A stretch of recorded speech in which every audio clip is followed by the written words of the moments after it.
तो लगभग जब 1946 में क्लाइमेट एटली ये इंग्लैंड का प्राइम मिनिस्टर हुआ, तो उसने डिक्लेयर कर दिया था कि भाई इंडिया को बहुत जल्दी हम लोग जो है वो इंडिपेंडेंस दे देंगे।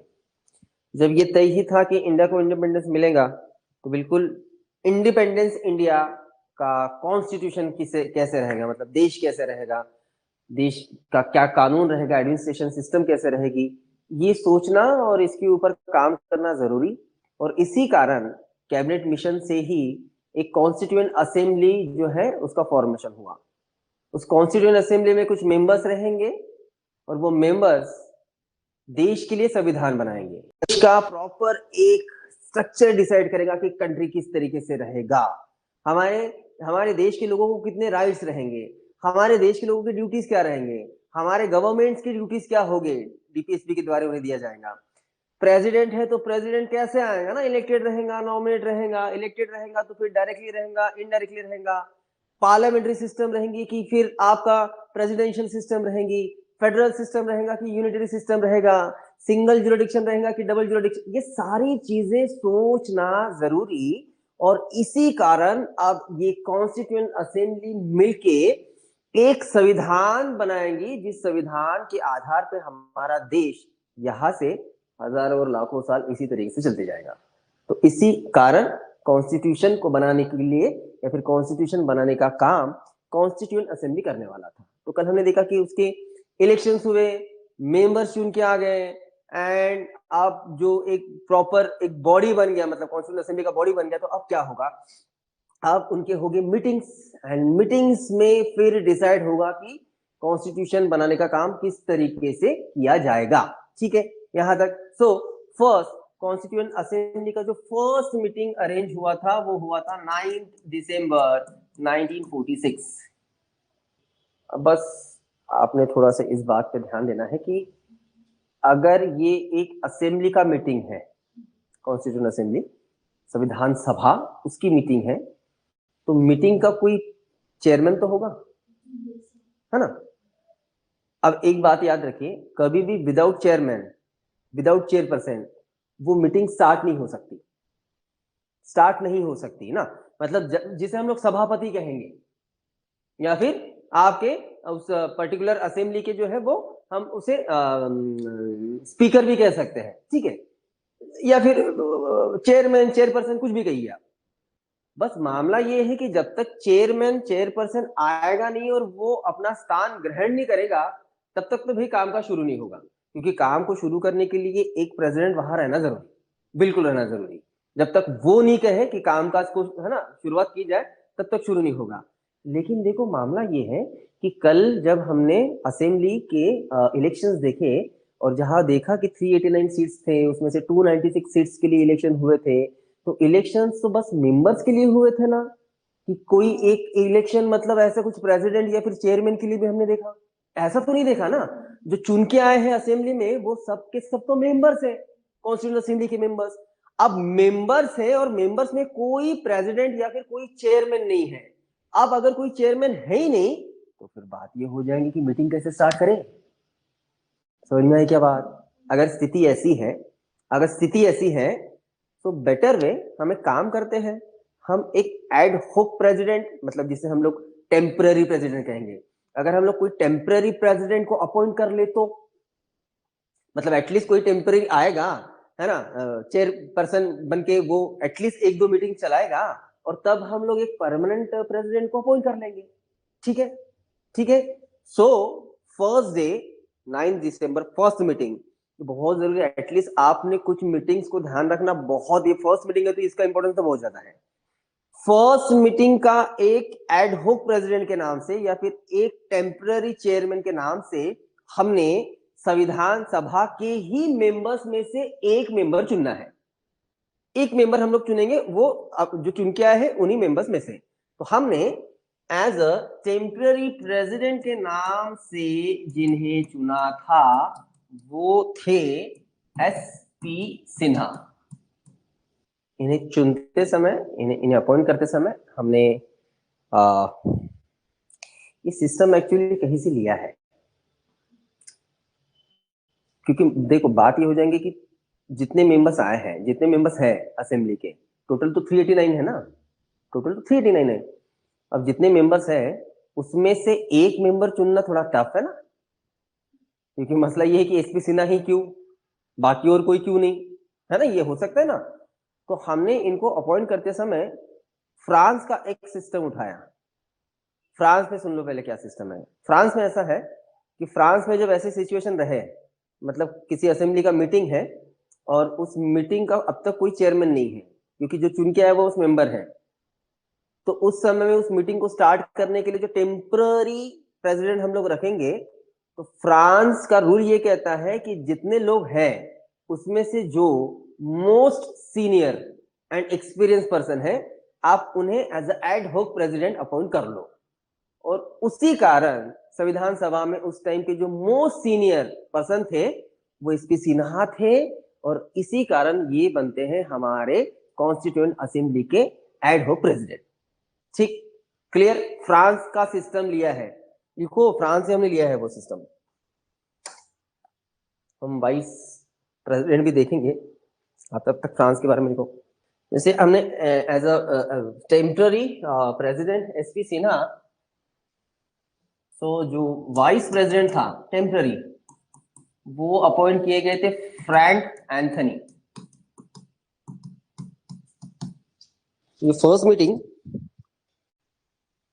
बस इंटरेस्टिंग बात ये है कि फर्स्ट मीटिंग में कॉन्स्टिट्यूएंट असेंबली के जितने मेंबर्स प्रेजेंट थे, अगर हम उन मेंबर्स की लिस्ट देखें, तो फर्स्ट कॉन्स्टिट्यूएंट असेंबली की मीटिंग में 389 मेंबर्स में से, 389 मेंबर्स थे ना British India and princely states के, 389 मेंबर्स में से सिर्फ मात्र 211 मेंबर्स प्रेजेंट थे। 211।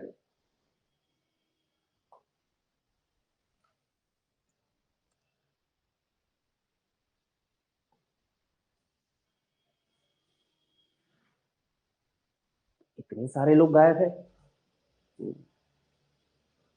कुछ तो गड़बड़ होगी। हो सकता है किसी बड़े लीडर के यहाँ फंक्शन वंक्शन हो, सब लोग वही गए होंगे,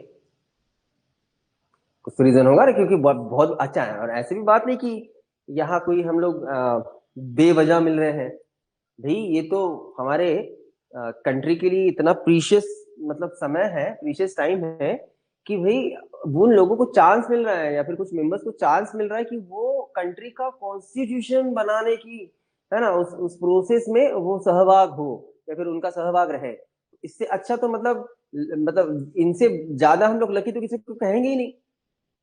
सोचो कि आप उस जमाने में होते, और सोचो कि आप चुन के गए होते और देश का संविधान बनाने में आपका अगर कोई सहकारी होता, तो इससे ज्यादा खुद को लकी कोई कैसे माने ना, बिल्कुल नहीं, वो तो लकी है। लेकिन इतना फर्स्ट मीटिंग, और इस फर्स्ट मीटिंग में 389 में से अगर 211 ही मेंबर्स है, और बाकी लगभग, है ना, मोर देन 150 प्लस मेंबर्स अगर अब्सेंट है, तो उसके पीछे का रीजन क्या है? उसके पीछे का रीजन ये है कि मुस्लिम लीग ने कंप्लीटली कॉन्स्टिट्यूएंट असेंबली की मीटिंग्स पे बैन डाल दिया था, कंप्लीटली। 73 मेंबर्स तो मुस्लिम लीग के ही थे, है ना, और अगर उसमें से एक भी मेंबर इस दिन नहीं था तो नंबर्स कम हो ही जाएंगे। बट देखना पड़ेगा कि रीजन क्या है, मुस्लिम लीग को क्या प्रॉब्लम होगी। तो मुझे बताइए कि प्रॉब्लम क्यों नहीं होगी। अगर वो डिमांड कर रहे हैं सेपरेट नेशन, अगर वो डिमांड कर रहे हैं एक पाकिस्तान, और ये जो संविधान बन रहा है ये अगर इंडिया का कॉन्स्टिट्यूशन बन रहा है, तो वो क्यों इंटरेस्ट दिखाए इंडियन कॉन्स्टिट्यूशन में? वो क्यों असेंबली की मीटिंग जो है ना वो मतलब पार्टिसिपेशन दिखाए?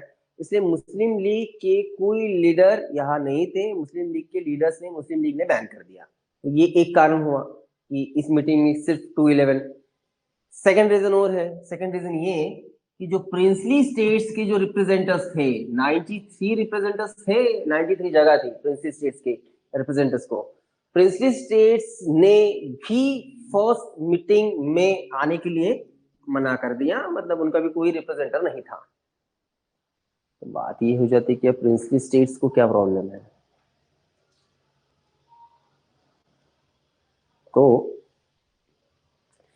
लगभग जब ये सिनारियो धीरे धीरे जब साफ हो रहा था कि इंडिया इंडिया कहने से अच्छा हम लोग ये कहते हैं कि ब्रिटिशर्स इंडिया से निकल जाएंगे, ये ज्यादा बेहतर होगा कहना। अब लगभग जब ये क्लियर हो रहा था कि ब्रिटिशर्स इंडिया से निकल जाएंगे, क्योंकि उधर तो क्लाइमेट एटले ने डिक्लेयर कर दिया था कि हम अगस्त अगस्त भी नहीं, जुलाई 1948 के पहले इंडिया से निकल जाएंगे, 1948 के पहले। तो ये तो तय था कि ब्रिटिशर्स निकल जाएंगे। अब सोचो कि जब ब्रिटिशर्स आए थे, जब आए थे तब हमारे कंट्री के प्रिंसली स्टेट्स तो इंडिपेंडेंट थे ना, ब्रिटिशर्स ने इनको कैप्चर किया, और अभी अगर वो जाएंगे तो ये फ्री हो जाएंगे। ये ऐसे सपने देखने लगे थे। समझ में आई कैसे सपने की बात कर रहा हूं मैं, है ना? कि अब भाई हम चलो इतने सालों के बाद अब ब्रिटिशर अगर निकल गए तो हम तो आजाद हो गए। आजाद तो पूरा देश हो रहा है, लेकिन ये अपनी अलग आजादी की बात कर रहे हैं। ये सोच रहे कि भाई फिर से हमारा प्रिंसली स्टेट, फिर से हम किंग, और फिर से हम हमारा एरिया ना, है ना, सिक्योर करेंगे, या फिर हम हमारा एडमिनिस्ट्रेशन चलाएंगे, सारी अथॉरिटी हमारे हाथ में होगी। ये सब सपने देखने लगे थे ये लोग। इसलिए प्रिंसली स्टेट का कोई रिप्रेजेंटर इस मीटिंग में नहीं दिख रहा है, बिल्कुल नहीं मिल रहा है। ठीक है, लेकिन इनके सपने सपने ही रह गए। अब जब तय था कि इंडिया एक फेडरल सिस्टम, एक फेडरल कंट्री बनेगा, तो अब आना इन्हें पड़ेगा धीरे धीरे। देखिए, अप्रैल 1947 को 552 प्रिंसली स्टेट्स में से 6 प्रिंसली स्टेट्स के रिप्रेजेंटर, 6, इन्होंने कॉन्स्टिट्यूएंट असेंबली ज्वाइन किया। अप्रैल 1947 हम लोग मीटिंग देख रहे थे, 9 दिसंबर 1946। आगे 6 महीने बाद अप्रैल 1947 को कितने प्रिंसली स्टेट थे? हाँ, 552। अब समझ के चलो कि उन्हें तो आप अलग ही कर दो, मतलब आपके पाकिस्तान के एरिया में जो जाएंगे ना, उनको आप अलग ही कर दो। तो उसमें से 6 जो है वो ऐड हो गए, और लगभग फिर बचे खुचे जो थे वो जुलाई 1947 तक कॉन्स्टिट्यूशन असेंबली ज्वाइन कर लिया। सबने, सबने, मतलब जितना भी इंडिया के हिस्से में आ रहा है उन सबने। जैसे अब हम लोग लगभग, जैसे वो थे तो 565, लेकिन आफ्टर ना पाकिस्तान का सेसेशन के बाद हमारे हिस्से में हुए 552, तो इसलिए हम लोग 552 कंसिडर कर रहे हैं कि 552 में 30 उनके हिस्से में चले गए थे, 552 हमारे। तो इसी कारण फिर 552 में से मैंने कहा कि 6 अप्रैल 1947 को जुलाई 1947 तक आ गए वापस। नेक्स्ट मीटिंग हुआ 11 दिसंबर 1946।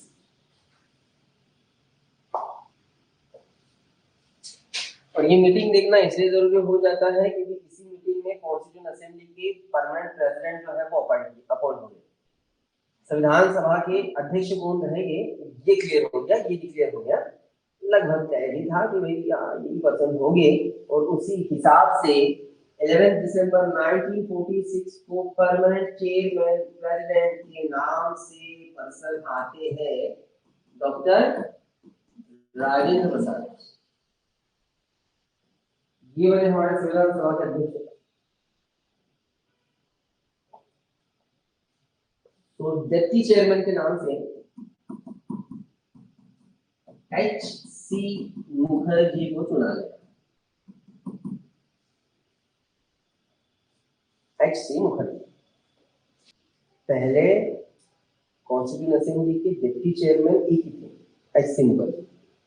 लेकिन बाद में, मतलब मैं 1948 की बात बता रहा हूँ, लगभग कॉन्स्टिट्यूशन असेंबली को जरूरत पड़ी कि नहीं भी, और एक डिप्टी स्पीकर चाहिए, मतलब डिप्टी चेयरमैन चाहिए। तो बाद में फिर से एक सेकेंड डिप्टी चेयरमैन अपॉइंट किए जाते हैं, बाद में बोल रहा हूँ, और वो रहते हैं पीटी कृष्णमाचार्य। लेकिन बाद में हम लोग 11 दिसंबर की बात कर रहे हैं, इसको थोड़ा सा बगल में रखिए। 11 दिसंबर को क्या क्या हुआ वो हम लोग देख रहे हैं। एक तो चेयरमैन चुने गए, इसके अलावा आपको डिप्टी चेयरमैन चुने गए एच.सी. मुखर्जी।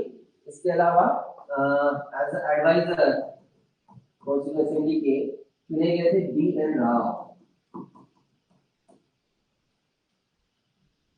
ये एक स्कॉलर पर्सन, ये एक बड़े स्मार्ट पर्सन जो एडवाइजर चुने गए।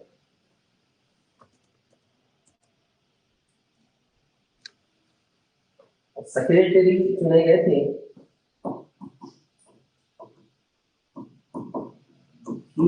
आर अयंगर।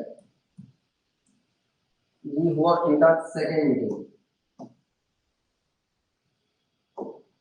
फिर बात करेंगे थर्ड मीटिंग की, जो हुई थी 30 दिसंबर 1946। अब डरो मत, हम लोग सारे मीटिंग्स नहीं देखने वाले हैं। सारे मीटिंग्स देखने जाएंगे तो हो गया। कॉन्स्टिट्यूशन असेंबली को कॉन्स्टिट्यूशन बनाने के लिए 2 years 11 months and 18 days लगे हैं।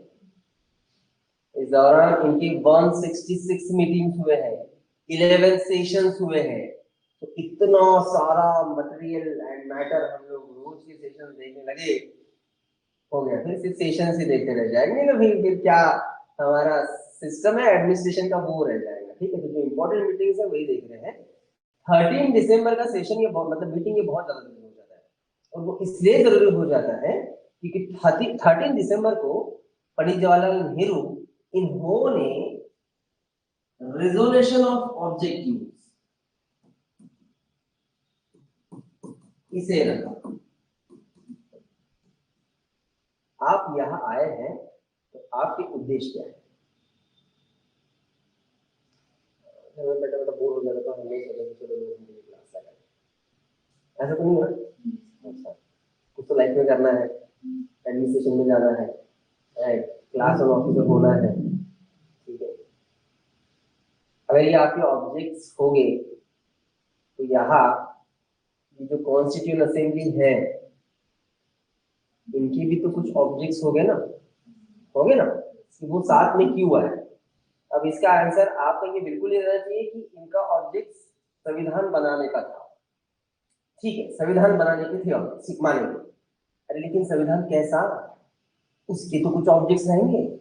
आप संविधान बना के अपने समाज को क्या देना चाहते हो, आप अपने देश को किस तरीके से देखना चाहते हो, आप अपने समाज को किस स्तर पे ले जाना चाहते हो, आप आपके देश के सिटीजन्स को कौन से और कितने राइट्स देने चाहते हो, इसके कुछ ऑब्जेक्ट्स तो रहेंगे ना कि बेसिकली हम क्या चाहते हैं। हम संविधान बनाएंगे तो हमारे संविधान बनाने के पीछे हमारे ऑब्जेक्ट्स क्या है, ये रहना चाहिए ना। बिल्कुल भाई, ऑब्जेक्ट लेस अगर यहाँ बॉडी ये काम करेगी तो हम क्या बनाएंगे, बस कागज के टुकड़े, क्या मतलब रहेगा उसे? आप समझ पा रहे हो कि मैं क्या बोल रहा हूँ? ठीक है, इसलिए हमें हमारे ऑब्जेक्ट्स को क्लियर करना बहुत जरूरी था। इसी कारण थर्ड मीटिंग में 13 दिसंबर 1946 को नेहरू रख रहे ना, नेहरू रख रहे ऑब्जेक्ट यूज की रिजोल्यूशन को रखा जाएगा। उसके ऊपर डिस्कशन होगा कि हम संविधान क्यों बनाना चाहते हैं या फिर हम हमारे संविधान में क्या रखना चाहते हैं। ये सारी बातें रखी गई, उसके ऊपर बाद में भी बड़ा डिस्कशन चलते गया और फाइनली ये रिजोल्यूशन जो है वो पास होता है 22 जनवरी 1947। 22 Jan 1947।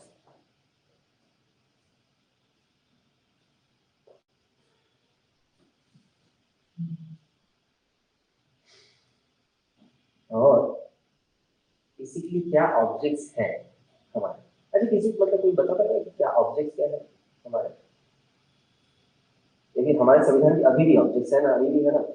मतलब ठीक है, कॉन्स्टिट्यूशन असेंबली के ऑब्जेक्ट्स थे कि संविधान हम लोग क्यों बनाएंगे, तो आज भी तो वही ऑब्जेक्ट संविधान के हो गए ना कॉन्स्टिट्यूशन के, हाँ वही ऑब्जेक्ट्स हैं। किसी को कुछ आइडिया? ज्यादा दूर बिल्कुल जाने की जरूरत नहीं है, हाँ बिल्कुल बगल में है, बिल्कुल बाजू में है कि हमारे कॉन्स्टिट्यूशन के ऑब्जेक्ट्स क्या है। और मैंने आपको बताया हूँ कि वो इतना सा फ्रेम पढ़ने के लिए हमें 2 लेक्चर्स लगेंगे, तब हम लोग बहुत डिटेल में बात करेंगे कि बेसिकली हमारे ऑब्जेक्ट्स, वो प्रियम्बल है हमारा, ठीक है, और प्रियम्बल्स में ही, प्रियम्बल्स को ही पता है किस नाम से हम लोग जानते हैं, उद्देश्य पत्रिका। उद्देश्य मतलब ही ऑब्जेक्ट रहता है। ठीक है, पत्रिका मतलब एक काइंड ऑफ रेजोल्यूशन ना, जिसमें एक पूरे आपके ऑब्जेक्ट जो है वो मेंशन किए गए हैं, सीखना है हमें। ठीक है, उसी उसी उसी को यहाँ उसी प्रियम्बल का बेस जो था वो यहाँ पे रखा गया 13 दिसंबर को, जिसे पास किया गया था 22 Jan 1947। ठीक है, क्लियर यहाँ तक? चलो इसके अलावा देखेंगे कि हमने किस किस दिन क्या इंपॉर्टेंट चीजें जो है वो एक्सेप्ट किए, जैसे हमने 22 ऑफ जुलाई 1947 को इंडियन या फिर नेशनल फ्लैग एक्सेप्ट किया। तो हमारे नेशनल फ्लैग का जो डिजाइन था वो डिजाइन किया था आंध्र प्रदेश के वो पर्सन थे पिंगले वेंकैया।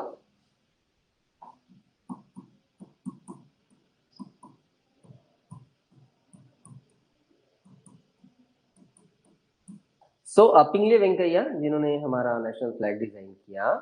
और दूसरी बात कि वैसे अगर हम लोग फिर हिसाब लगाए, अब जो नेशनल फ्लैग डिजाइन किया मतलब अभी जो आप नेशनल फ्लैग देखते हो वही नेशनल फ्लैग एक्सेप्ट किया गया था 22 ऑफ जुलाई को। उसके पहले बिल्कुल वो नेशनल फ्लैग नहीं था इंडिया का।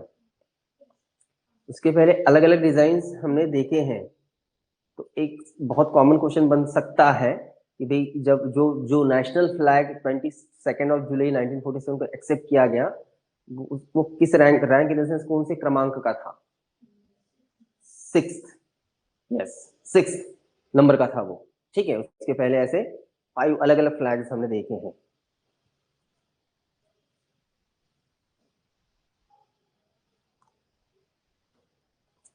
इसके अलावा 24 ऑफ जैन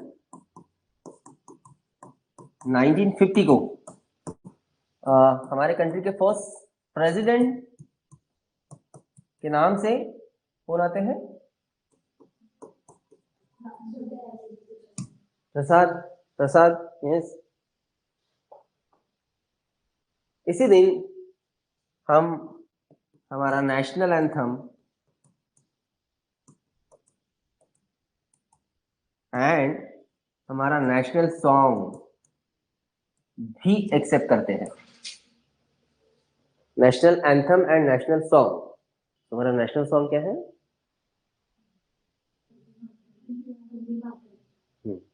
ठीक है ना, क्लियर है ना? ठीक है, भले वो थोड़ा सा इंग्लिश में तो हम इजी है वो थोड़ा सा जज करना, क्योंकि एटलीस्ट नेशनल एंथम हमें पता रहता है कि हाँ जन गण मन हमारा नेशनल एंथम है। तो वो नेशनल सॉन्ग बताना इजी हो जाता है कि ऑफ कोर्स अब जन गण मन तो एंथम है तो मतलब वंदे मातरम जो है वो नेशनल सॉन्ग हो गया। लेकिन गलती से यही आपको हिंदी में पूछा जाए राष्ट्रगीत और राष्ट्रगान तो फिर हो गई गड़बड़। तो फिर बड़ा मुश्किल हो जाता है बताना कि भाई एंथम एंड सॉन्ग को मतलब कौन सा एक्चुअली। ठीक है, तो समझिए इसको national song Vande Mataram and. चलो अब इंपॉर्टेंट बात, हमारा जो ये कॉन्स्टिट्यूशन असेंबली दिख रहा है, इस कॉन्स्टिट्यूशन असेंबली कॉन्स्टिट्यूएंट असेंबली के 2 काम थे, इनके 2 फंक्शंस हमें मिलेंगे। एक, कॉन्स्टिट्यूएंट असेंबली अच्छे से इसे समझो, कॉन्स्टिट्यूएंट असेंबली ये हमारे कंट्री का कॉन्स्टिट्यूशन भी रेडी करने वाले थे, मतलब कॉन्स्टिट्यूशन संविधान भी बनाएंगे, और यही कॉन्स्टिट्यूएंट असेंबली ये हमारे कंट्री के लिए रूल्स लॉज भी लाने वाले थे। वैसे मैंने बस 3 ही वर्ड्स लिखे हैं, आपके आर्टिकल्स हो जाए तो आप मुझे बताइए फिर। ओके हाँ, ये अच्छा यहाँ देखिए, ये थोड़ा सा कंफ्यूजिंग मैटर नहीं दिख रहा है क्या? कहा जा रहा है कि कॉन्स्टिट्यूएंट असेंबली ही कॉन्स्टिट्यूशन बनाने वाला था, मतलब बनाने वाले थे, एंड कॉन्स्टिट्यूशन असेंबली ही रूल्स लॉज लाने वाले थे। एक ही तो बात है, हाँ है ना, एक ही तो बात है ना। लेकिन ये एक बात बिल्कुल नहीं है, बिल्कुल भी नहीं है। कॉन्स्टिट्यूशन बनाना ये थोड़ा अलग हो जाएगा, रूल्स लाना लॉज लाना ये थोड़ा सा अलग हो जाएगा। पहली बात आप समझिए, 15 अगस्त 1947 को अगर ब्रिटिशर्स का गवर्नेंस अगर हमारा इंडिया पे नहीं रहा तो बात यह है कि अब नियम कानून लाने का काम ब्रिटिशर्स नहीं करेंगे, ये तो बात पक्की है ना। अब वो हमें करना पड़ेगा। लेकिन फिर बात ये हो जाती है कि रूल्स बनाने का काम किसका है। जैसे मैंने आज आपको पूछ लिया कि भाई आज देश के लिए पूरे देश के लिए रूल्स लाने का काम किसका है, लॉज बनाने का काम किसका है? पार्लियामेंट, पार्लियामेंट, पार्लियामेंट हमारा लेजिस्लेचर है, ठीक है। लेकिन 1946 या फिर 1947 जहां पे हम लोग हैं, या फिर 1949 भी पकड़ो या फिर 1950 भी पकड़ो, इस दौरान हमारा पार्लियामेंट कहाँ था? इंडियन पार्लियामेंट नहीं था भाई। पार्लियामेंट के first meeting Lok Sabha and Rajya Sabha के तो हुए 1952 को। अभी तो समय है, अभी तो काफी दूर है। और अगर 1952 को पार्लियामेंट के फर्स्ट इलेक्शन हो गए, वेरी फर्स्ट इलेक्शन, और हम लोग अगर यहाँ 1947-48 के बीच में है, तो पार्लियामेंट नहीं तो लॉस कौन लाएगा? आप समझो ना, जैसे एग्जाम। अच्छा, आप ये समझ में मतलब आप इसका टेंशन ले रहे हो कि लॉस क्या, जरूरत क्या है, मतलब पुराने लॉज होंगे ना, उस आधार पे चलते रहेंगे। ऐसे कैसे, ऐसे कैसे? ऐसा बिल्कुल नहीं होगा। आपको लगता होगा कि भाई लॉज एक बार बना और वहां ठीक है, उसके बाद कुछ करने की जरूरत नहीं है। मैं थोड़ा पहले आपको बता दूं, आपको ये पता है कि पार्लियामेंट के सेशन, पार्लियामेंट, पहली बात, पार्लियामेंट ये पूरे साल भर काम करने वाली संस्था नहीं है। ऐसा बिल्कुल, मतलब क्या आपने उनको क्या मतलब सर्वेंट समझ के रखा है कि रोज आएंगे काम करेंगे वहां पे? आपको क्या रोज ऐसे लगता है कि वो बेचारे जाके वहां रोज झगड़ते ही जाएंगे, यही यही करेंगे वो लोग ना? बिल्कुल नहीं। तो आपको फिर ये पता है कि साल में एटलीस्ट पार्लियामेंट कितनी बार मिलती है? 2 बार। उनके साल में 2 सेशंस होते हैं, ठीक है। मुझे एक ईयर का फर्स्ट सेशन, मुझे मतलब समझो कि आप 1 जुलाई अगस्त में एक सेशन हो जाएगा, और सेकंड सेशन रहता है इनका विंटर सेशन, जो लगभग अभी चल रहा है, ठीक है। और एवरी सेशन इनके काम एक ही रहेगा, कंट्रीज के लिए नए लॉज लाना। कंट्रीज के लिए नए लॉज लाना, ये एक भी उनका काम है। क्योंकि जब सेशन खत्म हो जाएगा ना, तो पार्लियामेंट एक साथ काम नहीं करने वाली है, तब लॉज नहीं आ सकते। आपको जो भी कानून लाना है, आपने जो भी रूल्स बनाना है, वो सेशंस में ही लाना पड़ता है। जैसे मैं बता दूं कि परसों के दिन एक बिल जो है वो पास हुआ, और वो बिल ये है कि आप यहाँ जो आपका टेलीकॉम कंपनीज है, उस टेलीकॉम कंपनीज का मतलब टोटल जो रेगुलेशन है, जितने भी ओल्ड एक्ट्स हैं गवर्नमेंट के, वो सब खत्म करने वाले हैं, और एक नया लॉ उसके लिए लाने वाले हैं। सारे ओल्ड लॉज खत्म। और दूसरी बात, टेलीकॉम सेक्टर को रेगुलेट कौन करता है? ट्राई है, राइट, ट्राई। ट्राई, अच्छा, अगर ये ट्राई, अगर ये एक रेगुलेटरी बॉडी है, तो ये बॉडी मतलब गवर्नमेंट की होगी कि प्राइवेट की? गवर्नमेंट की भी रेगुलेटरी है ना, रेगुलेट करती है। तो उस बिल में क्लियर ये भी है कि हम ट्राई का जो डायरेक्टर रहेगा, वो डायरेक्टर हम लोग प्राइवेट सेक्टर से लेंगे, वो गवर्नमेंट का नहीं रहेगा। उसके पीछे क्या खूबसूरत गड़बड़ है ना, हम कभी करेंगे, डिस्कस करेंगे। लेकिन मैं आपको बस ये बताना चाहता हूं कि लॉज लाए जाते हैं, जब लाए जाते हैं तो वो सेशन रहता है। कल और एक बिल जो है वो पास हुआ, कल ही मैंने आपको बताया कि लोकसभा में एक बिल पास कर दिया गया है। उन्होंने कहा कि इलेक्शन कमिश्नर को अपॉइंट करते समय की कमेटी में सुप्रीम कोर्ट के चीफ जस्टिस नहीं रहेंगे। कल बताया मैंने आपको, ठीक है। तो ये भी तो बिल था ना, बिल है ना। तो आप सोचो कि ये बिल लाके लॉज बनाने का काम तो कर रही पार्लियामेंट, लेकिन हम जिस पीरियड में है, 1946-47 से लेकर 1950 तक पकड़ के चलो, उस समय में पार्लियामेंट कहाँ है? और अगर पार्लियामेंट नहीं है, और अगर हमें अगर नया रूल्स लाना है, नए नए रेगुलेशंस लाना है, तो वो कौन लाएगा? है ना, सोचने वाली बात है ना। तो वो काम हमने सौंप दिया था कॉन्स्टिट्यूएंट असेंबली पे ही, इन्हीं के ऊपर सौंपा है। और इसीलिए हम कह रहे हैं कि इनके थे 2 काम।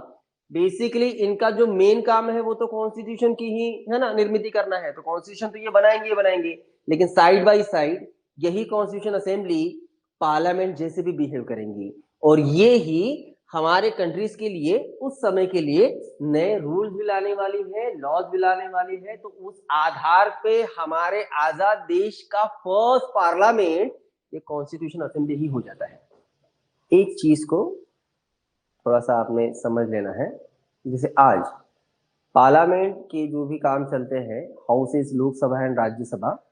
तो लोकसभा एंड राज्यसभा, ओके बेटा, उनके स्पीकर रहते हैं ना, पता होगा ना आपको ये बात। उस हाउस में सबसे परेशान इंसान कोई दिखे आपको तो समझ जाना हाँ यही स्पीकर होगा। दिन भर चिल्ला चिल्ला के हो गया परेशान, एक ही काम रहता ना उसको, बैठो बैठो बैठो, अरे रुको रुको रुको, अरे मिलेगा भाई, हम देते आपको चांस, रुको रुको, जब आपका चांस आएगा तब आप बोलिए। यही काम रहता है बेचारे का दिन भर। जब वो परेशान हो जाता तो चिढ़ के बोल देता एडजॉर्नमेंट सिन डाई, खत्म, जाओ घर जाओ, कल आओ, हम अभी आज मीटिंग स्टार्ट या फिर हम लोग मीटिंग यहाँ से कंटिन्यू नहीं करेंगे। परेशान आत्मा रहता है वो। असेंबली मतलब वो लोकसभा रहे या फिर वो राज्यसभा रहे, दोनों हाउस के आपको स्पीकर मिलेंगे। यहाँ कॉन्स्टिट्यूशन असेंबली के भी स्पीकर है ना। उन्हें हमने अपॉइंट किया 11 दिसंबर को, लेकिन 11 दिसंबर को आपने जिसे अपॉइंट किया है वो कॉन्स्टिट्यूएंट असेंबली के स्पीकर है या फिर कॉन्स्टिट्यूएंट असेंबली के प्रेसिडेंट चेयरपर्सन थे, इतना याद रखिए। सो कॉन्स्टिट्यूशन का काम जब चलेगा, कॉन्स्टिट्यूशन बनाने का काम, तो उस दिन एज अ प्रेसिडेंट ये डॉक्टर राजेंद्र प्रसाद ही रहेंगे, क्योंकि एज अ कॉन्स्टिट्यूएंट असेंबली के प्रेसिडेंट के तौर पे हमने उन्हें चुना है, वही रहेंगे, नो डाउट। लेकिन उन्हें कॉन्स्टिट्यूएंट असेंबली के कॉन्स्टिट्यूशन बनाने के काम को लेके चुना गया है। रूल्स, लॉज या फिर कॉन्स्टिट्यूएंट असेंबली को हम जिस अलग दूसरे अंदाज से देख रहे हैं कि यही हमारा फर्स्ट पार्लियामेंट है, तो पार्लियामेंट के प्रेसिडेंट के नाम से इन्हें चुना गया था क्या? नहीं। तो बस याद रखो, जब कॉन्स्टिट्यूशन बनाने का काम चलेगा ना, तब सिर्फ तभी Rajendra Prasad as a chairperson रहेंगे, अध्यक्ष के तौर पे काम करेंगे। लेकिन जब यही constituent assembly as a constituent assembly के नाम से काम ना करके एज अ पार्लियामेंट काम करेंगी, तो स्पीकर मतलब चेयरपर्सन राजेंद्र प्रसाद नहीं रहेंगे, कोई और पर्सन रहेगा जिसका अपॉइंटमेंट हुआ था, और वो जो बंदा था फर्स्ट पार्लियामेंट का स्पीकर। फर्स्ट पार्लियामेंट का स्पीकर मतलब यही कॉन्स्टिट्यूशन असेंबली को हम लोग कंसिडर कर रहे हैं ना कि फर्स्ट पार्लियामेंट है। उसका जो स्पीकर था, जो अपॉइंट किया गया था, वो था जी.वी. मालवनकर।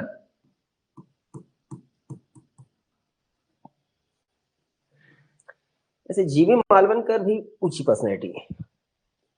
1937 को जो बॉम्बे प्रोविंसेस का असेंबली था, उस असेंबली के भी ये स्पीकर थे।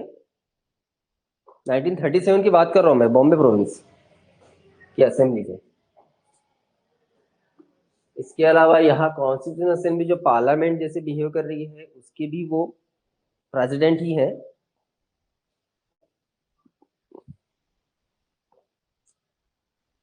और जब 1952 को जो एक्चुअली में एब्सोल्यूट फर्स्ट पार्लियामेंट जब आएगा ना, 1952 का फर्स्ट पार्लियामेंट, उस फर्स्ट पार्लियामेंट के भी लोकसभा के स्पीकर यही रहने वाले हैं, मालवनकर। अब आएंगे हम असली काम पे। इस कॉन्स्टिट्यूएंट असेंबली का काम, अभी तो बस मीटिंग्स ही देखे हमने और थोड़ा बहुत ये वो बातें देखी। अब तो हम लोग देखेंगे कि बेसिकली कॉन्स्टिट्यूशन बना तो बना कैसे, ठीक है, किसने बनाया, क्या बनाया। क्योंकि कॉन्स्टिट्यूशन को बनाने के लिए 389 मेंबर्स हैं कॉन्स्टिट्यूएंट असेंबली में। तो क्या करें, मतलब आपको क्या लगता है कि सारे के सारे 389 मेंबर्स मिलके एक एक आर्टिकल बनाए और उससे संविधान खड़ा कर दें? खिचड़ी हो जाएंगे ना, है ना, खिचड़ी हो जाएंगी। हम जितना थोड़ा सा मतलब रिलैक्सेशन रखेंगे या फिर जितना थोड़ा सा हम लोग बॉडी को रिलैक्स रखेंगे ना, वो थोड़ा ज्यादा बेहतर रहेगा। इसलिए हमने क्या किया था कि कॉन्स्टिट्यूएंट असेंबली में बहुत सारे हमने अलग अलग कमिटीज अपॉइंट किए थे, और हर एक कमिटीज को हमने एक पर्टिकुलर काम दे दिया था, है ना, हर एक कमिटी को। जैसे मैं एग्जांपल के लिए बता दूं कि एक जैसे कमिटी था फंडामेंटल राइट कमिटी, सॉरी। तो उस फंडामेंटल राइट कमिटी के चेयरमैन थे जे.बी. कृपलानी। एक जो कमिटी था वो नॉर्थ ईस्ट के जो ट्राइब्स हैं उनका प्रॉब्लम सॉल्व करने के लिए कमिटी था, उसके जो चेयरपर्सन थे वो थे गोपीनाथ बारडोलाई। ऐसे हर तरीके से ना, हर तरीके से किसी कमेटी के पटेल थे या फिर किसी कमेटी के राजेंद्र प्रसाद थे, ऐसे अलग अलग कमेटी थे। लेकिन इन अलग अलग कमिटीज में से सबसे इंपॉर्टेंट, मोस्ट इंपॉर्टेंट जो कमिटी थी वो थी ड्राफ्टिंग कमिटी। और इस कमिटी को हम लोग मोस्ट इंपॉर्टेंट इसीलिए कह रहे हैं क्योंकि बेसिकली कॉन्स्टिट्यूशन का ड्राफ्ट बनाने का काम इनका ही था, यही कॉन्स्टिट्यूशन ड्राफ्ट करने वाले हैं। बाकी कमिटीज के अलग अलग काम है ही, नो डाउट। मैं आपको इन सारे कमिटीज में से एक ही कमिटी पढ़ाऊंगा, ड्राफ्टिंग कमिटी। बाकी मुझे कल मैं आते आते चेक करूंगा कि कॉन्स्टिट्यूएंट असेंबली के रिमेनिंग कौन से कमिटीज एंड उस कमिटीज के कौन चेयरमैन थे। सबसे पहले वो मैं चेक करूंगा, उसके बाद ही क्लास स्टार्ट होगी।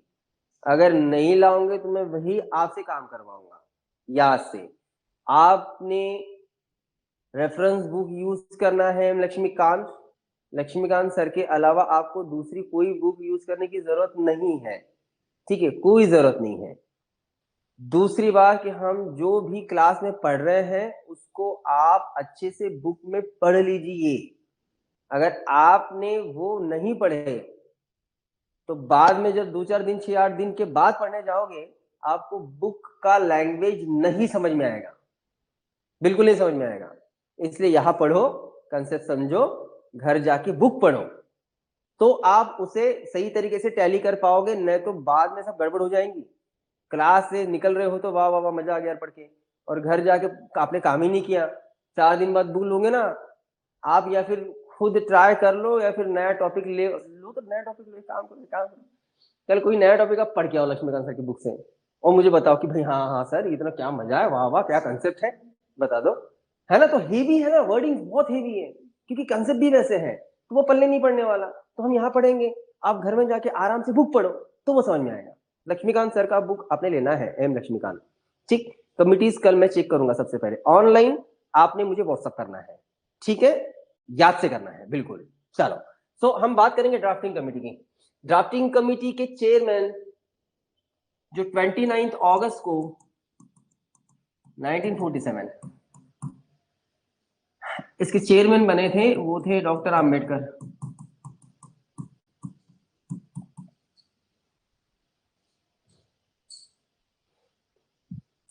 एंड डॉक्टर आम्बेडकर के अलावा फिर जो बाकी मेंबर्स थे, 6 मेंबर्स थे, क्योंकि उन बाकी मेंबर्स में से एक थे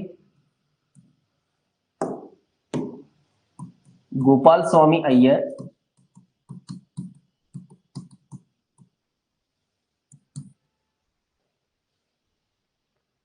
अय्यर नहीं अय्यंगर लिखो,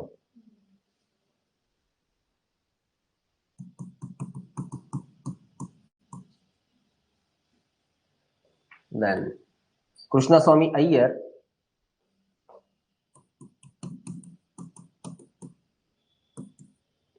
Krishna Swami Iyer, then K M Munshi,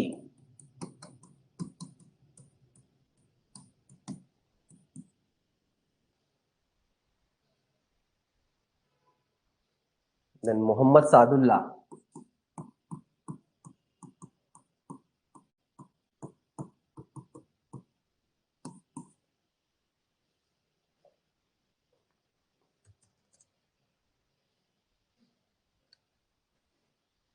Madhavrao,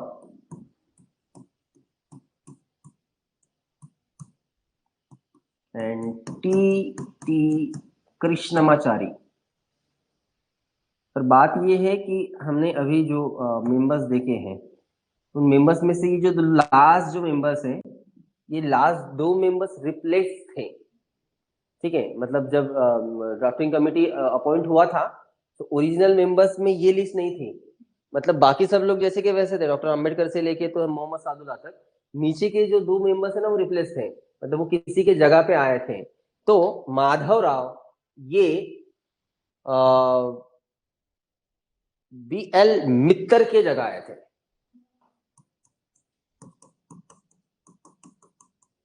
पहले बी एल मित्तर थे,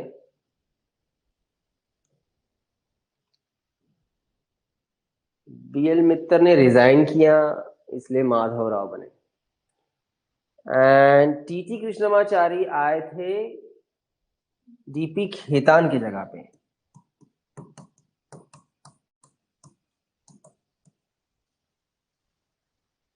खेतान साहब का निधन हुआ, इसलिए वो जगह खाली हुई,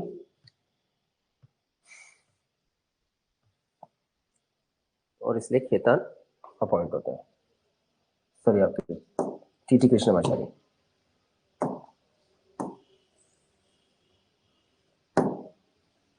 अब इस बात को समझो, 389 मेंबर्स में से, या फिर आप ये भी बोल सकते हैं कि आफ्टर पार्टीशन फिर 299 मेंबर्स, है ना, इतने मेंबर्स में से इस आपके ड्राफ्टिंग कमिटी में सिर्फ 7 मेंबर्स है। 7 मेंबर्स मतलब एक प्रेसिडेंट एंड 6 मेंबर्स, और उन्हें काम सौंपा है कि आपने कॉन्स्टिट्यूशन को ड्राफ्ट करना है। तो इतने मेंबर्स में से 7 मेंबर्स मिलके कॉन्स्टिट्यूशन बनाएंगे। लेकिन बात यह है कि बस ये 7 मेंबर्स ही कॉन्स्टिट्यूशन बनाएंगे, तो बाकी कॉन्स्टिट्यूशन असेंबली का क्या काम? और हम फिर ऐसे कैसे बोले कि भाई कॉन्स्टिट्यूएंट असेंबली ने कॉन्स्टिट्यूशन बनाया, ये कैसे कहेंगे? ऐसा नहीं होगा। तो देखिए कैसा होगा, कैसे होगा। अब बहुत बार यहाँ पे मतलब इस बात को आपने बहुत अच्छे से समझना है। कॉन्स्टिट्यूएंट असेंबली नो डाउट यही जो है ना वो प्रोविजंस लेंगी यहाँ वहां से और कॉन्स्टिट्यूशन को ड्राफ्ट करेंगी कि भाई प्रेसिडेंट इस तरीके से रहेंगे, फंडामेंटल राइट्स इस तरीके से रहेंगे, डीपीएसपी इस तरीके से रहेंगे, पार्लियामेंट्री सिस्टम इस तरीके से रहेगा, फेडरलिज्म इस तरीके से रहेगा, सुप्रीम कोर्ट के पावर्स इस तरीके से रहेंगे। ये सारी चीजें, ये सारे काम करेगा फाइनली ड्राफ्टिंग कमिटी ही, नो डाउट। लेकिन सिर्फ ड्राफ्टिंग कमिटी ही काम करेगा और ड्राफ्टिंग कमिटी ही पास करेगा, तो फिर बाकी रिमेनिंग कॉन्स्टिट्यूएंट असेंबली का काम क्या है? समझ में आया क्या बात? तो पता है काम क्या होगा? मामला ये हो जाएगा, समझ के चलो, हमारी क्लास, और हमारी क्लास में से मैंने एक काम 5 बच्चों को दे दिया, और वो काम ये था कि भाई एक काम करो ना, एक हम एक प्रयास का, हम हमारे कोचिंग क्लासेस का एक नया रूल बनाते हैं, रूल बुक बनाएंगे। तो आप 5 लोग जो है वो जाके काम करो। तो समझ के चलो कि आपने कुछ यहाँ वहां से चीजें उठाई और आपने कुछ एक ड्राफ्ट किया। तो ड्राफ्ट करने के बाद ऑफ कोर्स वो सारी बातें आपने मेरे भी सामने और बाकी लोगों के भी सामने रखना जरूरी हो जाएगा ना, कि हमें सही में वो सारा रूल जो है वो पसंद आ रहे हैं क्या। अगर हमें पसंद आएंगे तो बिल्कुल हम लोग मेजोरिटी से उसे, है ना, मान्यता देंगे। अगर नहीं आएंगे या फिर कुछ कुछ हमें चेंजेस लग रहे हैं या फिर करने की जरूरत लग रही है, तो हम वैसे सजेस्ट करेंगे ना।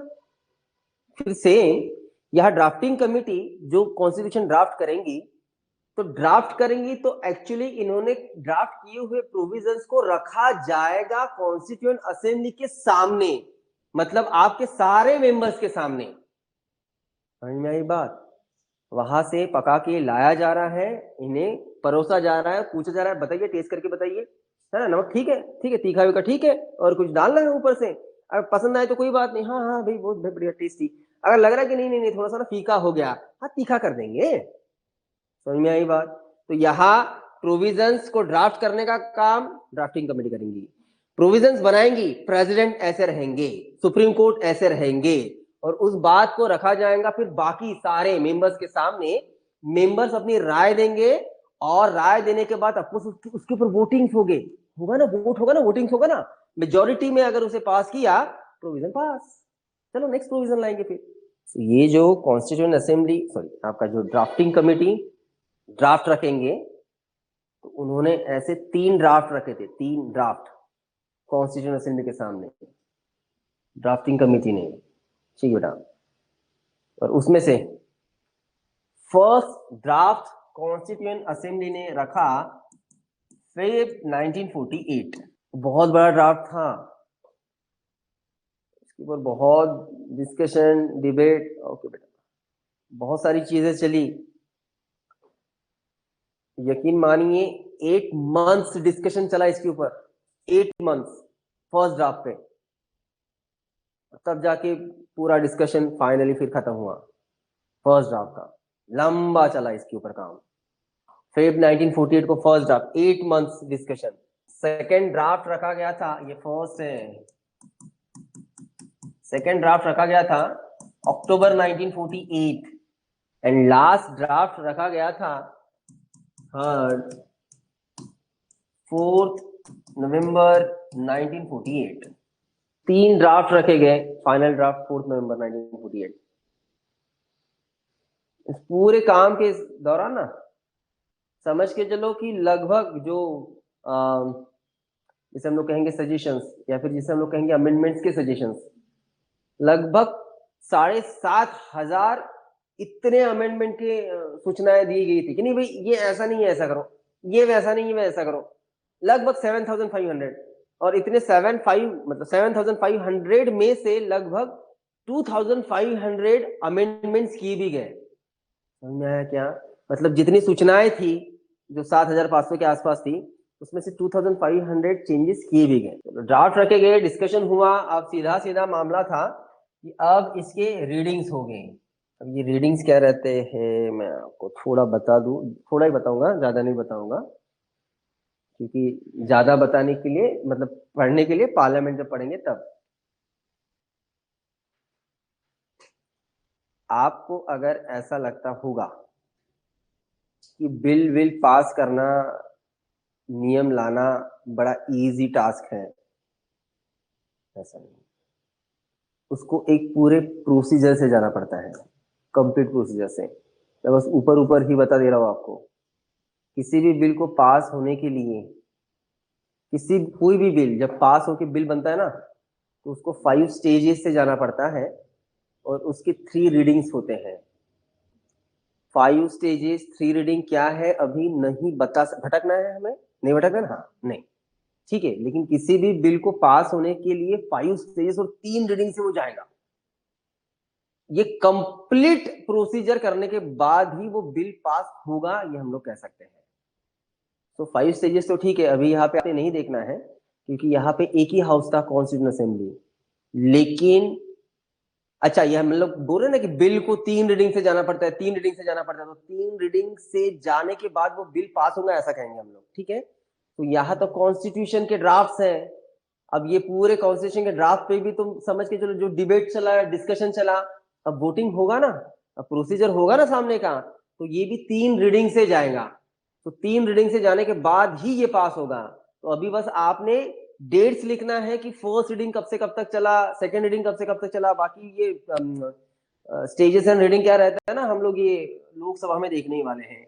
सो ड्राफ्टिंग कमेटी को या फिर ड्राफ्ट्स को लेके या फिर कॉन्स्टिट्यूशन को लेके फर्स्ट रीडिंग चला था 4 नवंबर 1948 से लेके 9 नवंबर 1948। देन सेकेंड रीडिंग बड़ा लंबा चला, ये लगभग 1948 के अक्टूबर से स्टार्ट होगा, सॉरी नवंबर से स्टार्ट होगा, 15 नवंबर।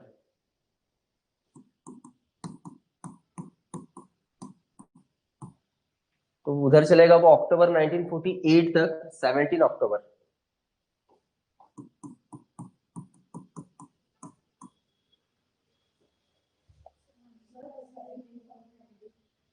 ओह सॉरी, 1949 तक, ओके, 17 अक्टूबर 1949। देन लास्ट रीडिंग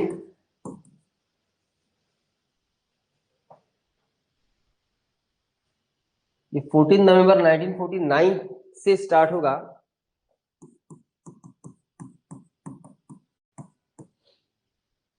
और खत्म होगा 26 नवंबर 1949। 26 नवंबर 1949। और बस इसी दिन ड्राफ्टिंग कमेटी के चेयरमैन डॉक्टर अंबेडकर ये फाइनली कॉन्स्टिट्यूशन असेंबली के सामने ये बात रखेंगे कि अब वो समय आ गया है कि हम हमारे संविधान को, हम हमारे कॉन्स्टिट्यूशन का स्वीकार करें, हम उसे एक्सेप्ट करें और हम फाइनली हमारे इंडियन कॉन्स्टिट्यूशन को 29 नवंबर 1949 को एक्सेप्ट करेंगे।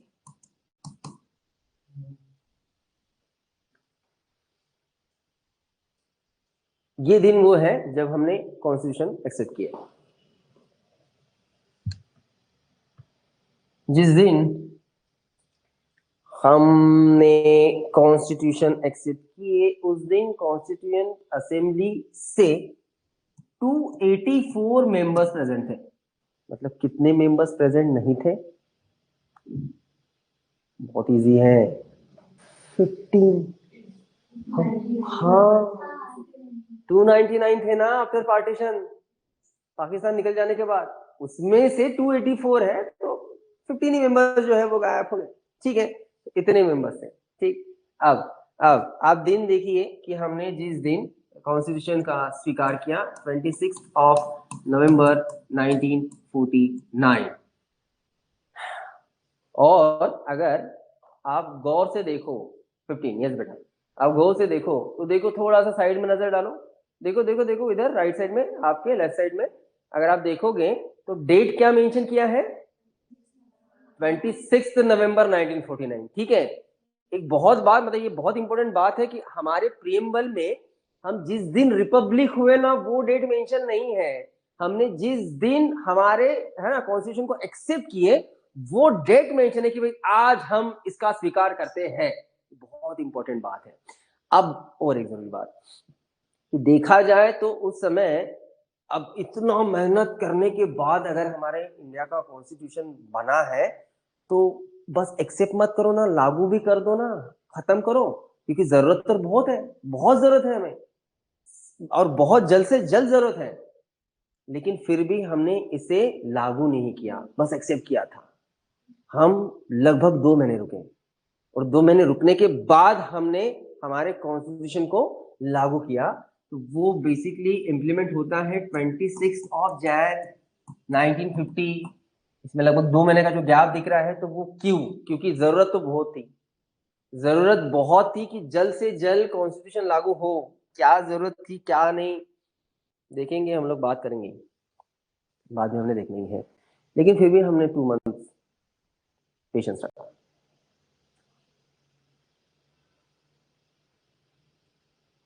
तो क्यों हम 2 महीने वेट करके, क्या कारण है?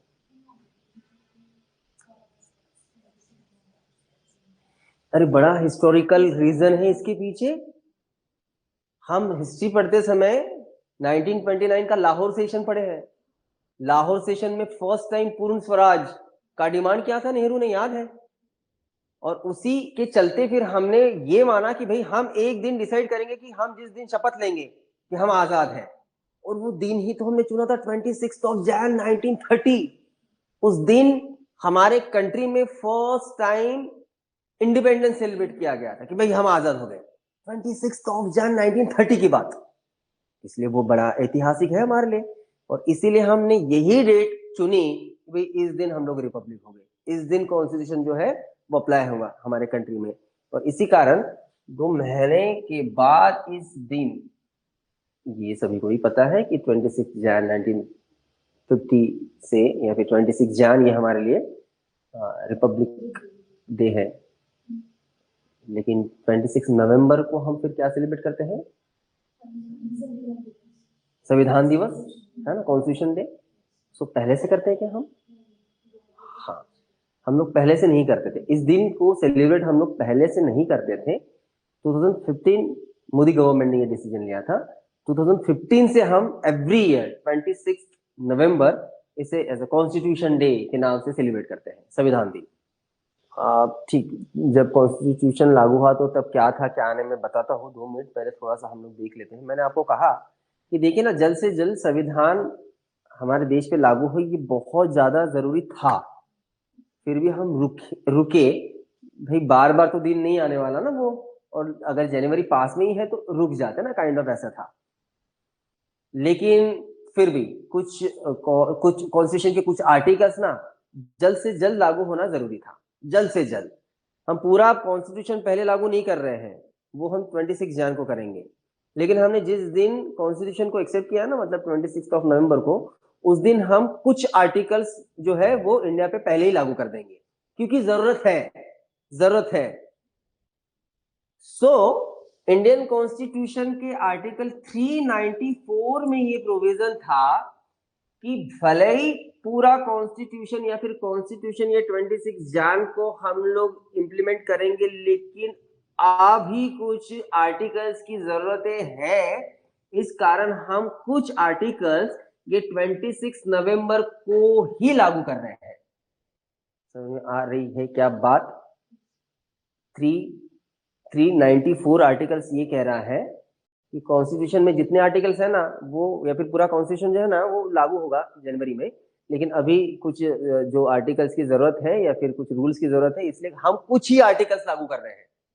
ठीक है, तो आप लिख लो कि वो कौन से नंबर्स के आर्टिकल्स थे जो 26 नवंबर को ही लागू हुए। इस दिन लागू होने वाले आर्टिकल्स की बात कर रहे हैं हम लोग, इस दिन लागू होने वाले। लिखो 5, 6, 7, 8, 9 वो आर्टिकल्स हैं जो 26 नवंबर को लागू हुए। अच्छा, ये प्रोविजन लिखा ना, ये प्रोविजन किस आर्टिकल्स में है? 394 में है। ठीक है, कि कुछ आर्टिकल्स पहले लागू हो जाएंगे। Articles are 5, 6, 7, 8, 9, 60, 324, 366, 367, 379, 380, 380, 388, 391, 392 and 393।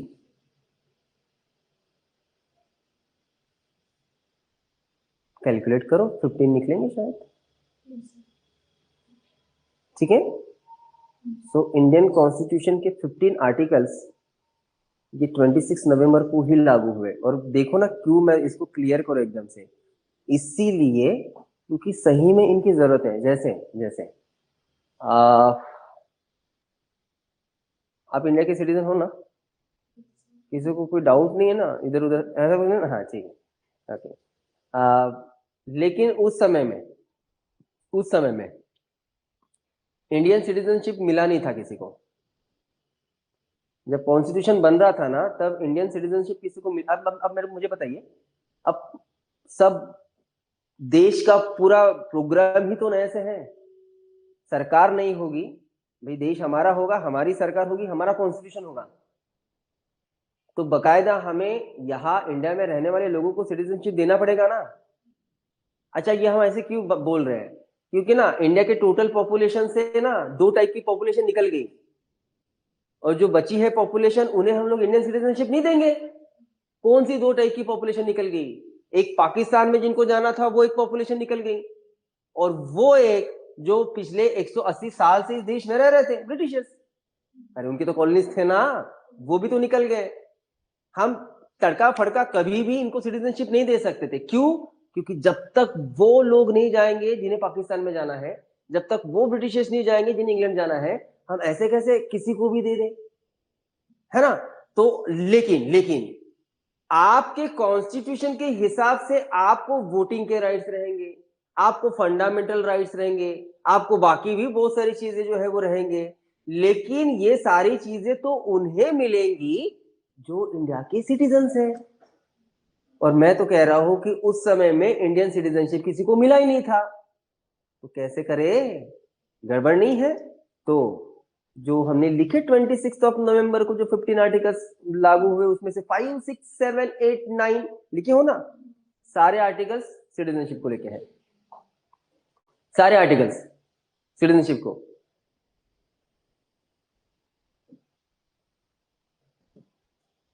ऑनलाइन समझ में आया क्या? ये फटाफट आंसर करो भाई। यशस्वी, दिया, ऋषिकेश, सुनील, सुयोग, बोलो फटाफट, करो आंसर।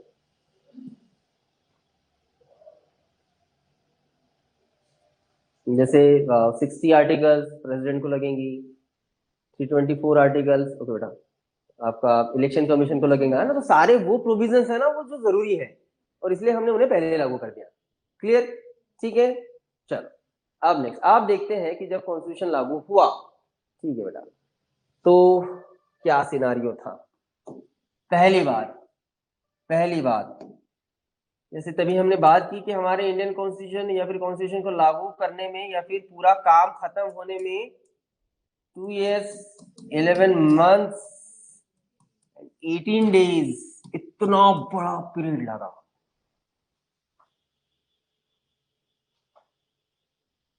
यूएस का कॉन्स्टिट्यूशन 4 महीने में खत्म हो गया था बनके।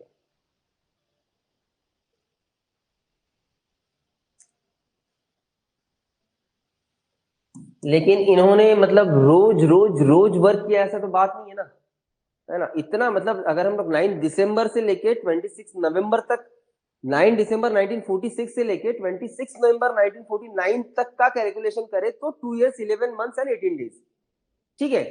इतने पीरियड में कॉन्स्टिट्यूशन असेंबली के 166 मीटिंग्स हुए।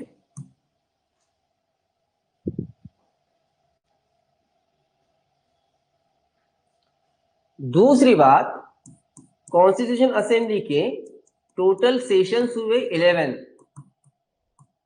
मतलब 11 सेशंस में 166 मीटिंग्स हुए। क्योंकि थोड़ा जब भी समय रहेगा तो मैं आपको सेशंस के बारे में बताऊंगा। वैसे आपके पास बुक है तो आप देख ही लेना, लेकिन बस आप देखोगे, आप नोट्स नहीं बनाओगे, आप फेंक दोगे, कहेंगे "यार, काम का नहीं है, डेट्स को नहीं याद रखेगा", है ना। उसके ऊपर बात करेंगे हम लोग, आप देख लेना। फिर भी 11 सेशंस कब कब हुए। हमने हमारे कॉन्स्टिट्यूशन को बनाने के लिए वर्ल्ड वाइड 60 कंट्रीज के कॉन्स्टिट्यूशन के बारे में सोचा। मतलब हमने 60 कंट्रीज के कॉन्स्टिट्यूशन को देख के, परख के, समझ के हमारे इंडियन कॉन्स्टिट्यूशन को बनाया।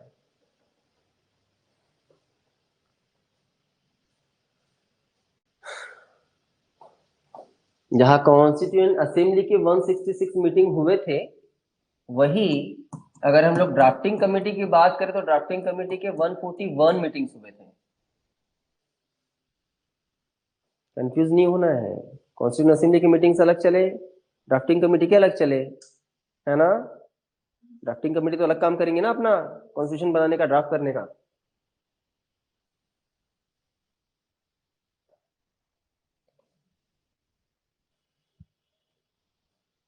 जब इंडियन कॉन्स्टिट्यूशन कॉन्स्टिट्यूशन लागू हुआ, मतलब 26 जैन 1950 को, तब हमारे कंट्री के कॉन्स्टिट्यूशन में टोटल आर्टिकल्स कितने थे,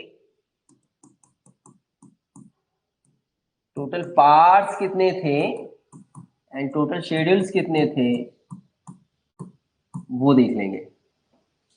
बात हमारी चल रही है 1950।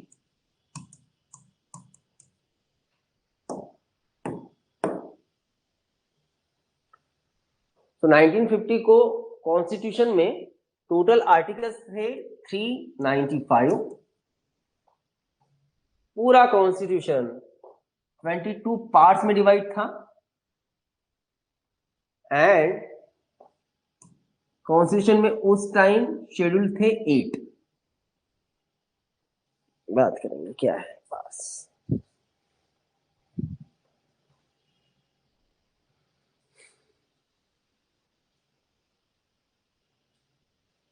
कि 95 आर्टिकल्स, 8 शेड्यूल, 22 पार्ट्स। बहुत बार कंफ्यूजन ये होता है बच्चों का कि पार्ट्स क्या है, शेड्यूल क्या है, आर्टिकल्स क्या है। मैं कॉमन बता रहा हूँ। फर्स्ट पार्ट जो है ना हमारे कंट्री की कॉन्स्टिट्यूशन का, उसका टाइटल है स्टेट। फर्स्ट पार्ट, जैसे मैंने एक का टाइटल से मैं बता दूं, फर्स्ट का टाइटल है स्टेट, सेकेंड पार्ट का टाइटल सिटीजनशिप पकड़ के चलो, थर्ड पार्ट का टाइटल जो है वो फंडामेंटल राइट्स, फोर्थ पार्ट का जो टाइटल है वो directive principle of state policies. तो ऐसे 25 पार्ट्स है। और फर्स्ट पार्ट जो मैंने बताया स्टेट, उसमें 4 आर्टिकल्स है, 1 2 3 4। सेकेंड जो मैंने पार्ट बताया सिटीजनशिप, उसमें 5 to 11 आर्टिकल्स है, मतलब 5 6 7 8 9 10 11। थर्ड पार्ट जो फंडामेंटल राइट्स के बारे में बताया मैंने आपको, पार्ट नंबर 3 है, लेकिन उसमें आर्टिकल है आर्टिकल 12 to 35, 12 से लेके 35 तक। फोर्थ पार्ट में जाओगे डीपीएसपी, फोर्थ पार्ट में आर्टिकल से 36 to 51। ऐसे 25 पार्ट्स में 395 आर्टिकल्स थे। अब क्लियर, ठीक है। शेड्यूल के बारे में बताता हूँ कि शेड्यूल क्या रहते हैं या फिर किस लिए शेड्यूल है। ये तो 1950 की बात हुई। अगर हम आज की बात करें, आज की, तो आज ही मतलब मैं मोटा मोटा काम करते 2020 रख लेते हैं। अगर हम लोग आज की बात करें, हम लोग आज 2030 में है, लेकिन फिर भी अगर आज की बात करें 2020 का हिसाब अगर देखें, आज कॉन्स्टिट्यूशन के आर्टिकल्स हो गए हैं 465 प्लस। 465 से भी ज्यादा आर्टिकल्स है आज इंडियन कॉन्स्टिट्यूशन में। आज कॉन्स्टिट्यूशन के पार्ट्स है 25 और आज कॉन्स्टिट्यूशन में 12 शेड्यूल है।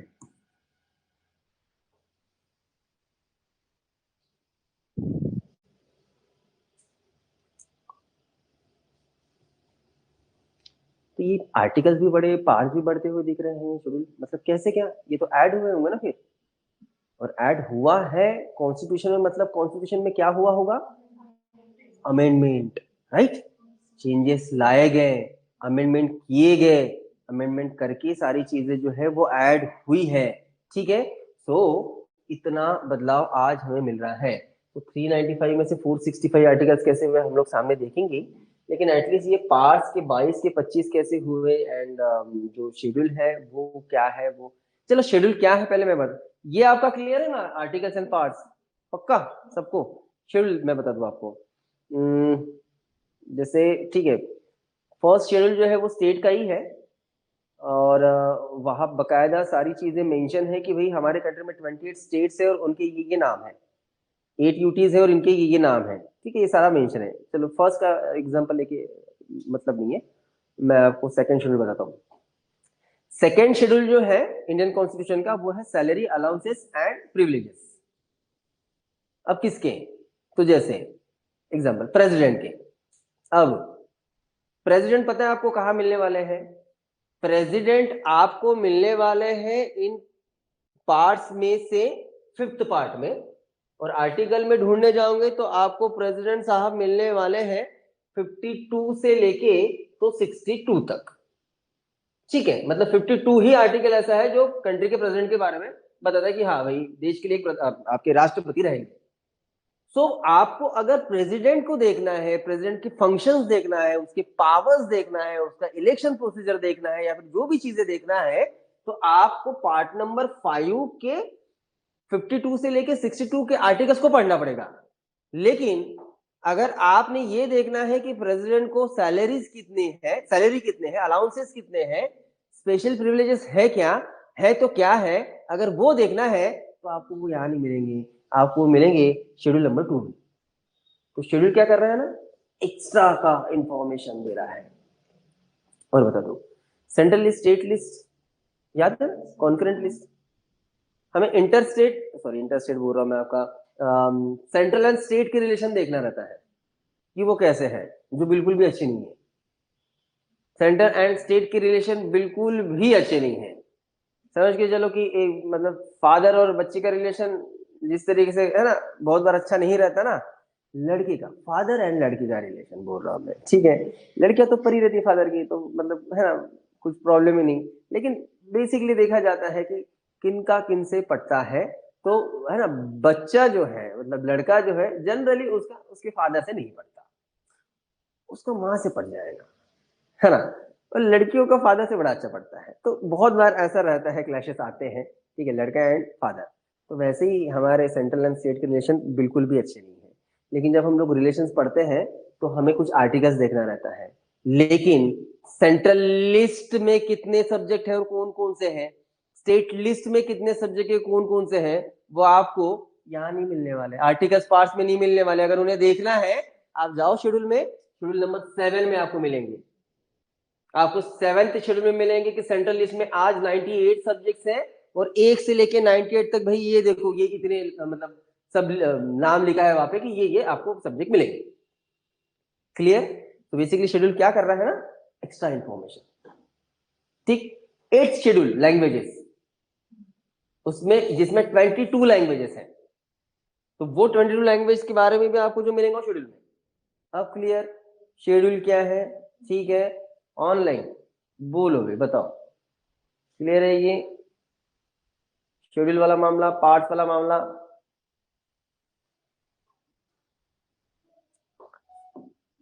हमें देखना है कि 22 पार्ट्स थे, 25 हुए, तो कैसे हुए, क्या हुए, तो देखेंगे, चाहिए पार्ट्स के बारे में बता रहा हूँ ना मैं। मैं बता दूं मैं, और मैं कल से इसके ऊपर रोज रिवीजन लूंगा और आपको बिल्कुल इसके आंसर फटाफट करना है कि हाँ 23rd पार्ट ये था, 24th पार्ट ये था, ये अमेंडमेंट से ये पार्ट ऐड हुआ। डन। फर्स्ट टाइम 1956 को 7th अमेंडमेंट हुई। फर्स्ट टाइम मतलब इस पार्ट को लेके, और उस 1956 के 7th अमेंडमेंट ने 7th नंबर का पार्ट रिमूव कर दिया, निकाल दिया, यूजलेस था वो, वैसे भी टेम्पररी था वो। और अगर ऐसा था तो जो हमारे कंट्री में टोटल पार्ट्स थे 22, तो अब कितने हुए? 20। एक कम हो गया, ठीक है, एक कम हो गया, एक पार्ट घट गया इससे।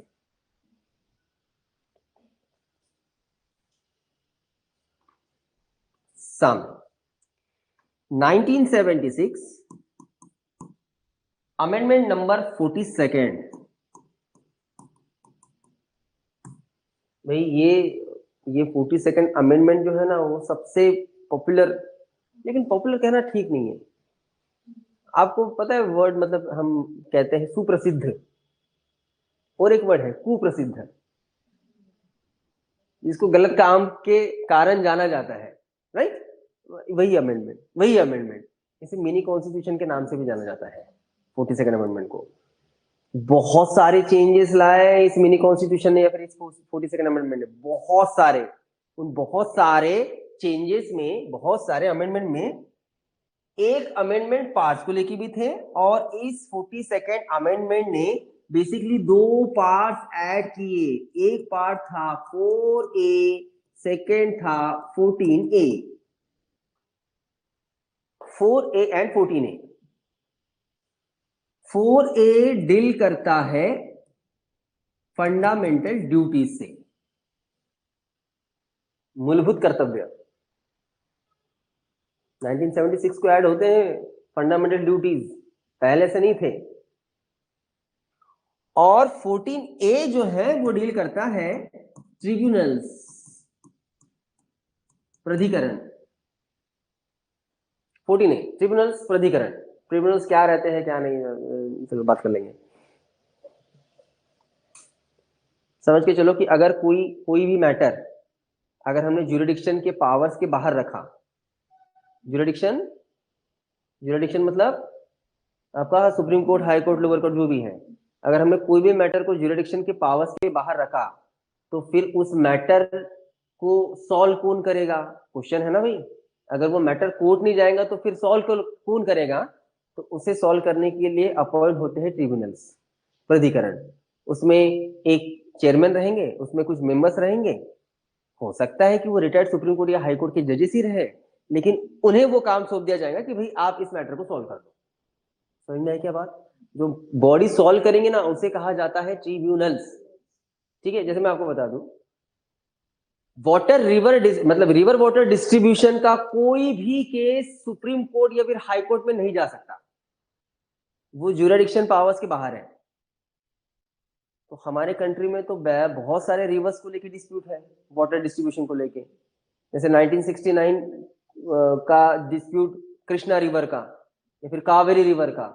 अरे रिवर है भाई, तो ऐसा थोड़ी है कि रिवर किसी पर्टिकुलर, जैसे कृष्णा रिवर महाराष्ट्र के सातारा में, महाबलेश्वर में उसका ओरिजिन है, तो क्या करें, मतलब उसको महाराष्ट्र में गोल गोल घुमाए, बांध दे बाउंड्री वॉल, है नहीं, बाहर मत जा भाई, यही घूम, है ना? ऐसा तो नहीं करेंगे ना। लेकिन वो अगर बाहर के स्टेट में जाएंगी तो बाहर के स्टेट भी तो उसको पानी पानी यूज करेगा। तो इस बात को लेके बहुत बार ना, मतलब डिस्प्यूट्स होते हैं। पानी में आग लगना ये कभी नहीं हो सकता है, लेकिन हमारे कंट्री में पानी में आग कई बार लगी। तो पानी में आग लगना मतलब क्या?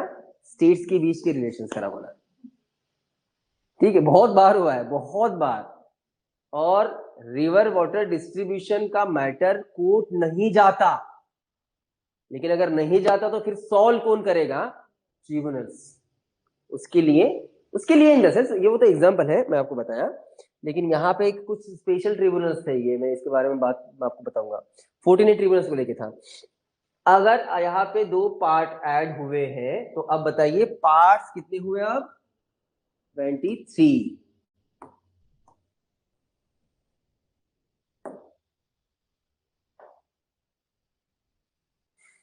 Then 1993 amendment number 74 and part number 9A, title आपने देना है नगर पंचायत।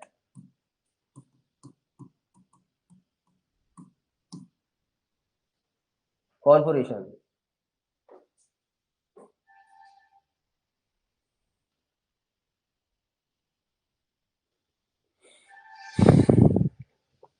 ये एक नया पार्ट ऐड हुआ, क्या था? नगर पंचायत बड़ा मामला है, बाद में हम लोग पढ़ते ही है, लेकिन एक पार्ट ऐड हुआ तो पार्ट हुए 24। अब बचा लास्ट पार्ट 1997 का अमेंडमेंट, सॉरी 2014 का अमेंडमेंट 97th अमेंडमेंट। 2014 नहीं होगा, 2011 होगा। 97 अमेंडमेंट ने नया पार्ट ऐड किया 9B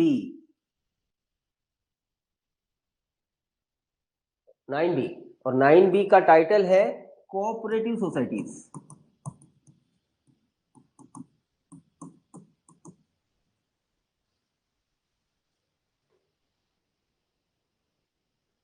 उस हिसाब से आज कंट्री में 25 पार्ट्स है, मतलब कॉन्स्टिट्यूशन के।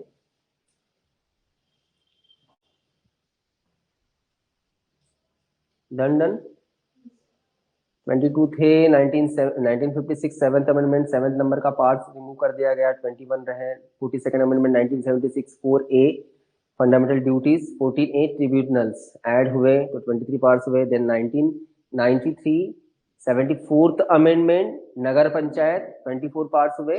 Then 2011 97th amendment cooperative societies 9B part number 25। Clear? ठीक है, पक्का? ऑनलाइन बोलो, किसी कुछ डाउट? आगे बढ़े। वैसे ही थोड़ा हम लोग शेड्यूल भी देख लेते हैं। 8 शेड्यूल थे, आज 12 शेड्यूल है। वैसे हमें ये 12 शेड्यूल बड़े मतलब आराम से देखना रहता है, हमें वो अलग से पढ़ना रहता है, लेकिन फिर भी थोड़ा फटाफट एटलीस्ट आपको अमेंडमेंट में दे दूं कि कौन सा अमेंडमेंट हो के कौन से शेड्यूल जो है वो नए ऐड हुए। 8 थे, 8 से 9th शेड्यूल ऐड हुआ 1951 को ही। अमेंडमेंट फर्स्ट अमेंडमेंट ही था, फर्स्ट ही अमेंडमेंट था।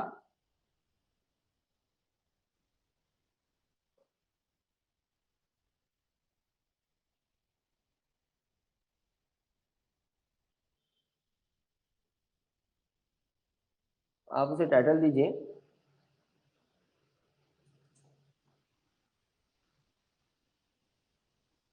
अदर लॉज या फिर different laws.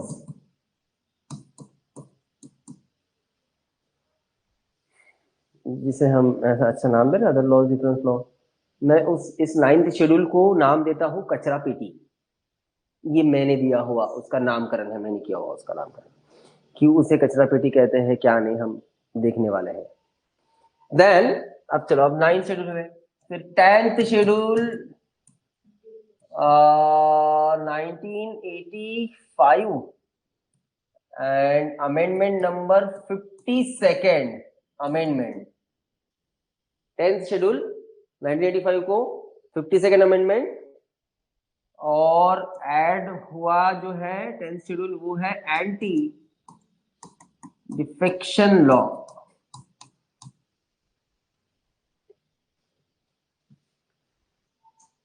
Tenth schedule 1985 52nd amendment. Anti defection law को लेके परसों बॉम्बे हाई कोर्ट में एक पिटीशन आया है, और बॉम्बे हाई कोर्ट ने उस पिटीशन को बड़े गांभीर्य से लिए हैं। बहुत सीरियस अब थोड़ा इंटरप्रिटेशन होगा इस बात को लेके, क्योंकि मामला सही में सेंसिटिव है। अभी नहीं समझेगा आपको कि एंटी डिफेक्शन लॉ क्या है, हम लोग देखने वाले हैं सामने, ठीक है? लेकिन ये अभी केस आया है इसको लेके। देन 11th शेड्यूल,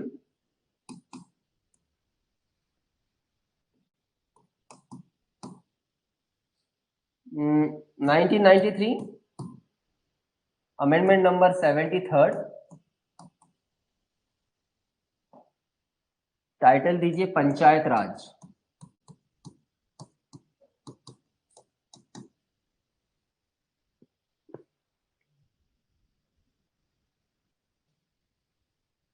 ऐड हुआ। 12th शेड्यूल 1993, 74th अमेंडमेंट हुआ सेम ईयर, अमेंडमेंट नंबर 74। अब भी आपने देखा था कि 74th अमेंडमेंट किस लिए हुआ था, अब भी पार्ट में देखा है आपने, अब भी हाँ, नगर पंचायत, यस पंचायत, लेकिन नगर पंचायत।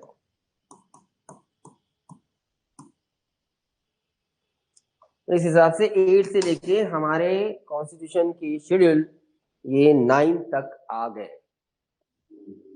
क्लियर? ठीक है।